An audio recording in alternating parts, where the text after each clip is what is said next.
যে মানুষটার হাতে টাকা নেই সে সহজেই বলতে পারে বাড়ি গাড়ি এসবের কিচ্ছু দরকার নেই, কিন্তু টাকা আসার পর সে সবার আগে গাড়ি বাড়ির দিকে মনোযোগে হবেই হবে। কোনো এক অজ্ঞাত কারণে তখন তার বাড়ির দরকার, গাড়িরও দরকার।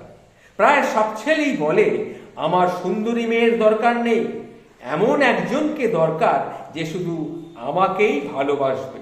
কিন্তু দেখবেন বিয়ের সময় তারা সবার আগে সুন্দরী মেয়েটাকেই কিন্তু খুঁজবে। একটু শ্যামলা বর্ণের কোনো মেয়েকে তারা কখনো বিয়ে করতে চাইবে না। যে মেয়েটা সবসময় বলছে যাকে জীবন সঙ্গী করব সে আমার মনটাকে বুঝবে। এত টাকা দিয়ে কি হবে যদি সে আমার মনটাকেই না বোঝে? অথচ পাত্র খোঁজার সময় সেই মেয়েটাই এমন ছেলেকে খুঁজবে যার কিনা প্রচুর টাকা পয়সা আছে, গাড়ি বাড়ি আছে। এখানেও এই কারণটা অজ্ঞাত। কেন এটা হচ্ছে? ছেলেটাই বা কেন সুন্দরী মেয়ে খুঁজছে আর মেয়েটাই বা কেন টাকা পয়সা পাত্রওয়ালা পাত্র খুঁজছে? সেটা কারণটা কিন্তু এখনো অজ্ঞাতই রয়ে গেছে। অতঃপর কোনো এক রাতে টাকার নেশায় বুঁদ হয়ে থাকা মানুষটাকে সে আবিষ্কার করে। টাকার পেছনে সে ছুটতে ছুটতে ছুটতে ছুটতে নিজেই নিজের জীবন থেকে ছুটে যায়।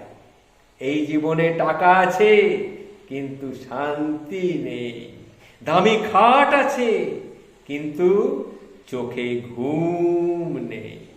সুন্দরী মেয়ের নেশায় মাতাল হয়ে থাকা ছেলেটাও বুঝতে পারে, আরে মেয়েটা তো আমাকে ভালোবাসে না, টাকাই তার কাছে সব। এক অদ্ভুত যন্ত্রণা। সুপ্রতিষ্ঠিত কর্পোরেট পাত্র খোঁজা মেয়েটা তখন বুঝতে পারে তার অনুভূতির কোনো মূল্যই নেই ওই কর্পোরেট স্বামীর কাছে।